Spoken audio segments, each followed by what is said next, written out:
Vamos a ver si soy capaz de transmitiros en media hora todo lo que son las novedades que nos facilita la nueva norma UNE de este año, de marzo de 2019, que viene a sustituir a la anterior del año 96.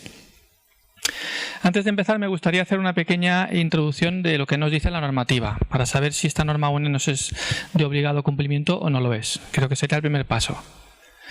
Tenemos en este caso lo que es la parte del Real Decreto 374 del año 2001, que establece que todos los empresarios tienen que identificar los agentes químicos que hay en el puesto de trabajo.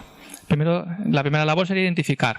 Segundo, valorar si ese agente químico está en contacto con los trabajadores, que sería valorar la posibilidad de que haya exposición.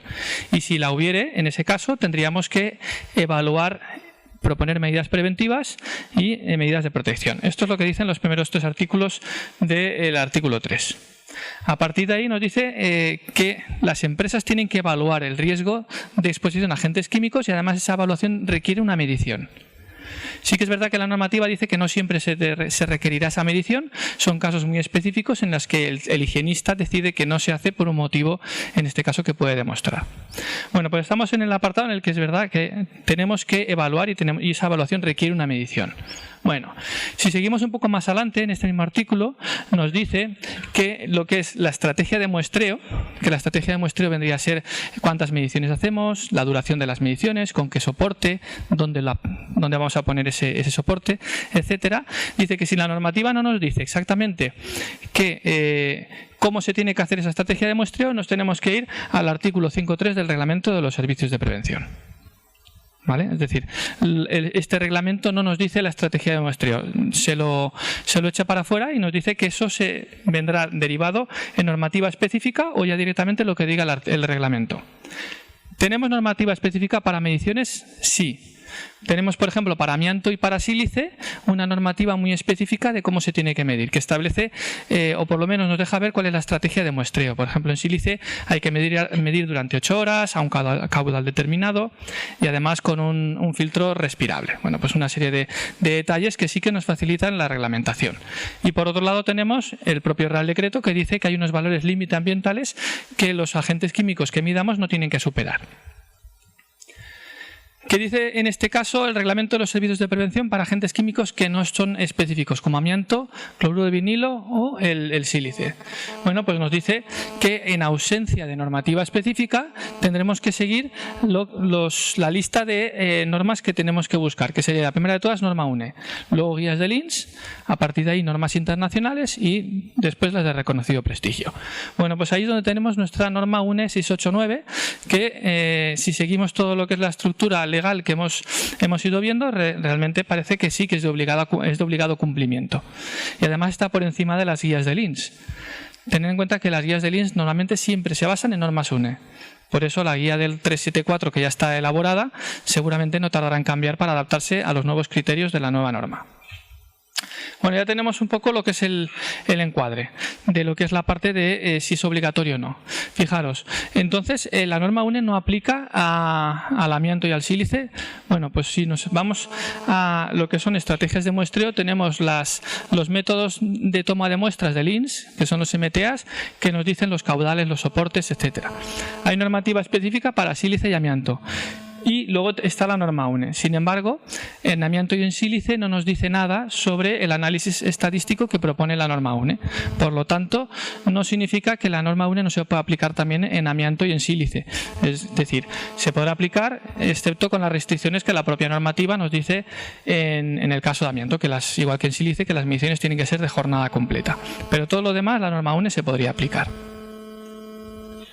Vamos a la propia norma. La norma se desarrolla en una serie de apartados. Vamos a empezar por el primero, que sería caracterización básica. Aquí lo primero que tenemos que hacer como higienistas es identificar todos los agentes químicos que hay en la empresa. Es decir, tanto aquellos que vienen por ficha de datos de seguridad, que es muy fácil porque pedimos la ficha de datos, como aquellos que se generan como subproductos o como reacción entre dos materias. Por ejemplo, en los humos de soldadura no vamos a poder pedir la ficha de datos de seguridad y sin embargo para una pintura sí. Tenemos que identificarlos todos. Además, según la norma, todos esos aspectos que tenéis en la ficha que hemos puesto aquí tienen que aparecer en el informe. Es decir, tenemos que decir los componentes químicos, los valores límite, los CAS, tenemos que decir y hablar de las propiedades físico-químicas y además algo muy importante que es lo que se llaman escenarios de exposición, que es una cosa nueva, que no dice la norma UNE, pero que tenemos que empezar a incluir. Los escenarios de exposición salen con la normativa REACH. Sabéis que dice que aquellos importadores o fabricantes de más de 10 toneladas de un determinado producto, es decir, prácticamente cualquier producto que compremos lo están fabricando más de 10 toneladas, tiene que incluir y adjuntar a la ficha de datos de seguridad lo que son los escenarios de exposición. ¿Y esto qué es? Es una ficha donde te dice, mira, el fabricante, esta pintura se va a aplicar por brocha y además en cantidades tal. Si nosotros vamos a una empresa y están aplicando esa pintura con un spray de dispersión, directamente habríamos acabado la evaluación de riesgos higiénicos. Es decir, no puedes utilizar esa pintura para el uso que le estás dando ni en las cantidades que lo estás haciendo. Ojo, porque no lo están adjuntando todavía las empresas y tenemos que empezar a pedir los escenarios de exposición. Súper importante. Aquí tenemos también que incluir aspectos de los agentes químicos que puedan ser importantes, como por ejemplo pueden entrar por vía dérmica, por vía parenteral, ingesta, se generan durante el proceso o incluso también propiedades físico-químicas que vamos a utilizar después en un análisis cualitativo. También tendremos que ver todo lo que son factores de exposición, analizarlos y además implementarlos en el informe. Es decir, qué tipo de ventilación tiene. ¿El trabajador está utilizando los EPIs? ¿El comportamiento que tiene es acorde al procedimiento de trabajo establecido? ¿El espacio de trabajo es un espacio confinado? ¿Es abierto? Es decir, aquí tenemos que identificar todos los aspectos de la exposición que sean relevantes. Y además los citaremos uno por uno para que quede claro y además hagamos un análisis de si el agente químico es peligroso y además hay una exposición plausible, pues también nos va a permitir llegar al siguiente punto, que sería el de tomar una decisión, si medimos o no medimos. Esto es un ejemplo de ficha de una pintura en el que vamos poniendo todo lo que es la información de... Bueno, es un pequeño resumen, pero para que veáis que se pueden ir haciendo estos resúmenes. A partir de ahí tenemos que estimar la exposición, es decir, con toda esa información y todavía no hemos ido a la empresa a medir, estamos todavía en la fase previa. Tenemos que decidir si hemos hecho mediciones anteriores en ese puesto en base a esa información o si tenemos bibliografía o experiencia, es decir, mira, es que he hecho esto mismo en otras empresas y sé que sale siempre riesgo higiénico, con lo cual podemos decidir no medir y que apliquen medidas preventivas y cuando las tengan aplicadas medir. Y luego además también podemos utilizar bombas de muestreo manual, como pueden ser tubos colorimétricos. Por ejemplo, lo hemos usado muy bien para el amoníaco y te da directamente un indicador si hay o no hay, con lo cual acabas también pronto y decides si mides o no mides. Y los modelos de exposición. Esto también estamos empezando a trabajar desde hace un tiempo. Tenemos una evaluación simplificada, hay aplicaciones informáticas muy complejas. En este caso nosotros trabajamos con 2 notas técnicas de exposición cualitativa. Tú le metes a la aplicación las frases H, las cantidades, si es en el tipo de trabajo, si es en cabina con ventilación, y a medida que vas metiendo todos los datos, el resultado que te da es si no hay riesgo, si hay un riesgo intolerable o estás en una franja en la que te dice, mira, mide, porque no sabemos si hay una exposición o no la hay. Y además podemos incluir también una exposición por vía dérmica, que dice si hay riesgo o no lo hay. A partir de aquí ya podemos tomar nuestra decisión de si tenemos que medir o no medimos. Y empezamos con lo que llamamos la estrategia de muestreo, ya directamente en lo que es la propia UNE. Bueno, lo primero que nos dice esta norma es que tenemos que generar lo que se llaman los grupos de exposición similar, lo que llama los GES. Es decir, son un grupo de personas que estando en la... Bueno, pues hay una serie de condicionantes para decidir si una persona o varias constituyen un GES, porque están expuestos supuestamente a al mismo contaminante al mismo tiempo con las mismas características. Por ejemplo, porque están en la misma zona, tienen la misma experiencia, el mismo procedimiento, y podemos considerar que midiendo a ese grupo no hace falta medir individualmente a todos. Es una forma de abaratar costes. Luego veréis que también se tiene que validar si la elección del GES ha sido adecuada o no lo ha sido. Bueno, vamos a lo que es el procedimiento de la medición, que esto es lo más preguntado. ¿Cuánto mido? ¿1 hora? ¿2 horas? Aquí tenemos dos situaciones. Primero, que la exposición al contaminante químico sea de día completo, es decir, todo el día me expongo al mismo contaminante químico. Por ejemplo, un soldador que está a las 8 horas soldando. Tenemos tres opciones. La primera, medimos la jornada completa. Y veréis que la norma UNE siempre te va a dar como primera opción medir toda la jornada, lo cual requiere más inversión en tiempo y en el soporte no siempre va a permitirnos medir 8 horas seguidas. Alternativa a medir 8 horas, medir 2. Y incluso podemos separar esas 2 horas en una más una, pero siempre tiene que haber un mínimo de 2 horas. La antigua norma UNE decía el 25% de la jornada, con lo cual si la exposición era de 3 horas podías medir incluso media hora o 1 hora. Ahora eso ha cambiado. La siguiente posibilidad es que la exposición no sea de jornada completa. Ese soldador está en vez de 8 horas, está 6. ¿Qué opciones tengo? Pues la primera, medir como siempre toda la jornada. La segunda, medir todo el tiempo de exposición, es decir, 6 horas continuas, que es el tiempo que está trabajando. Y la tercera es un poco más compleja porque tienes que buscar el periodo de máxima exposición, que tienes que justificar técnicamente cuál es, y medir ese periodo, siempre más de 2 horas. Una exposición variable, es decir, pues mira, ese soldador suelda en esta zona ventilada, pero luego se va a soldar a la calle, luego tiene otra zona, es decir, va cambiando de sitios, como las condiciones ambientales cambian. La única opción que tenemos es o medimos toda la jornada o medimos cada una de las distintas tareas que hace y luego hacemos un promedio, que sería la siguiente opción. Y por último tenemos una exposición que se repite n veces, tipo ciclos, durante toda la jornada. Está soldando media hora, luego hace media hora otra cosa, luego otra media hora, y en este caso la norma nos dice lo mismo, o medimos 8 horas o medimos 2 horas un número entero de ciclos. Es decir, no vamos a cortar en 2 y cortamos un ciclo, igual tenemos que estar 2 horas y poco, pero un número entero de ciclos y siempre más de 2 horas. Vamos con las mediciones. Tenemos que hacer una prueba preliminar, antes de nada. La prueba preliminar es lo que antes nosotros consideramos la prueba definitiva y con eso terminábamos. Es decir, hacíamos 1 o 3 mediciones, ahora no, ahora eso simplemente es la prueba preliminar, empezamos por ahí. En cualquier caso, una vez hacemos la prueba preliminar y decidimos si es conforme o no conforme, es decir, si hay riesgo o no lo hay, incluso la zona de no decisión que también podemos llegar, que sepáis que siempre vamos a acabar haciendo 6 mediciones. El único caso que no las haríamos sería en el caso de que me saliera que hay riesgo higiénico, paramos la evaluación, aplican medidas correctoras y volveremos a empezar de nuevo. Pero vamos a acabar siempre una evaluación. Con esta nueva metodología tiene que acabar siempre con 6 mediciones como mínimo y de ahí para adelante. Lo que es la prueba preliminar dice que tienen que ser de 3 a 5 mediciones. Normalmente lo más cómodo es hacer directamente 3. Como vas a acabar haciendo 6, y empezaríamos ya con un informe previo con 3 mediciones, lo cual abarataríamos costes. Pero podríamos empezar directamente en 5, si quisiéramos. Cada miembro, es decir, si tenemos un miembro de exposición similar que son 6 personas, lo que tenemos que hacer es medir a 3 personas distintas. No vamos a ir ni a la misma persona siempre ni en el mismo momento del día. Lo que nos dice es que elijamos distintas personas y además, si es posible, en distintos momentos del día. Y además el técnico de prevención tiene que estar presente. Lo dice explícitamente la norma. Eso de dejar el equipo y marcharse y volver a las 3 horas, teóricamente no se puede.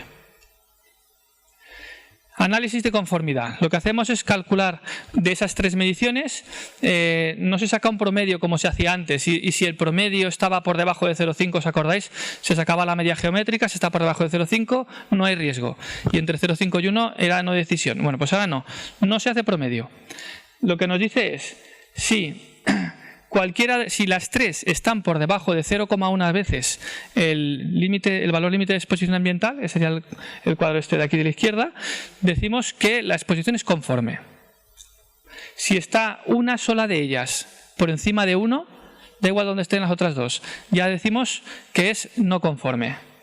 Y si cualquiera de ellas, estando todas por debajo de 1, está en la zona de entre 0,1 y 1, diremos que estamos en una situación de no decisión.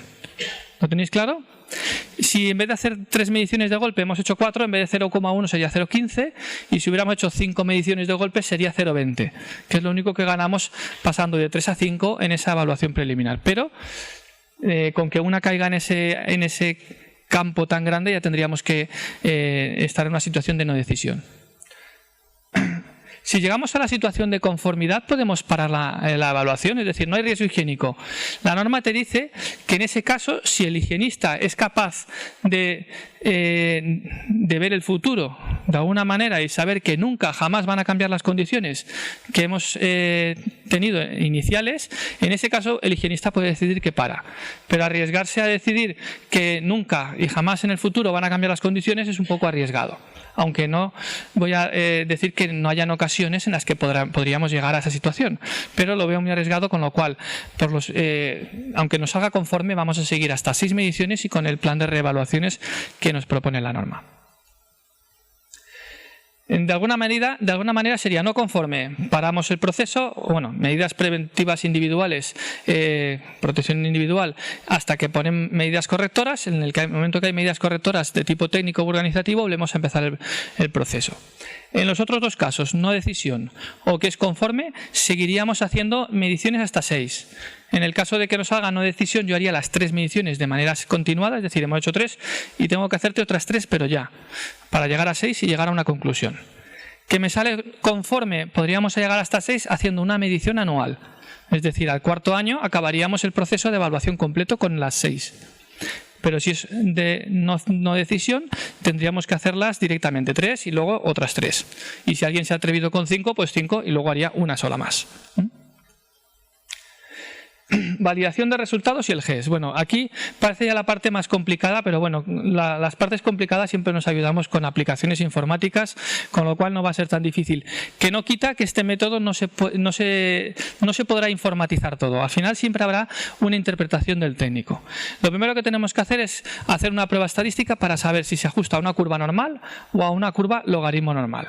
Eso es meter los datos en el Excel, hacer una aplicación. Bueno, hay aplicaciones informáticas también ahí, en el que nos dice directamente, si os fijáis la manita esa que dice logaritmo normal, pues ya está. Utilizamos unas fórmulas y si no, utilizamos otras.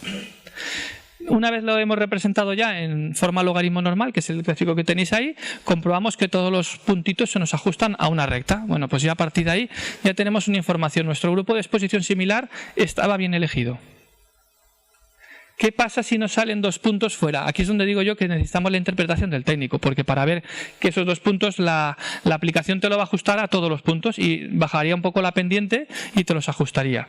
En este caso nosotros tendríamos que decidir que ahí hay 2 personas que por lo que sea, por la forma de trabajar, por la experiencia, por el motivo que sea, esas 2 personas no están haciendo lo mismo que los otros, con lo cual habría que segregarlos y formar su propio grupo de exposición similar. Sería algo así como podéis ver aquí, en el que después de hacer un montón de mediciones nos van saliendo que realmente no había uno, sino habían 2 grupos. Y esto todavía, por supuesto, encarece más el proceso, pero de hecho es lo que propone la norma y lo que habrá que hacer. Una vez ya tenemos claro que nuestro grupo de exposición similar es el adecuado, se aplican unas fórmulas que también se pueden hacer de manera automatizada y nos dice, ahora sí, si es conforme o si no es conforme. No hay ya posibilidad de no decisión. Ya podemos con 6 muestras tomar la decisión de si hay riesgo o no lo hay. Y a partir de ahí, si hay riesgo higiénico, pues lo mismo. Medidas de protección individual hasta que se aplican las medidas técnicas o organizativas y en el momento que se aplican las medidas correctoras, volver a iniciar todo el proceso desde cero. En el caso de que me salga conforme, empezamos ya con lo que es la parte de reevaluación periódica, que en este caso tenemos 2 métodos. Yo aquí solo os presento uno. Hay uno a nivel estadístico y hay este que sería el más cómodo, que aquí sí que se hacen medias. Es la única parte de la norma que nos dice hacer una media y a partir de ahí podríamos tener de 1 a 3 años de periodo para reevaluar. Es decir, en el mejor de los casos acabaríamos con las 6 mediciones y no tendríamos que volver a medir hasta dentro de 3 años.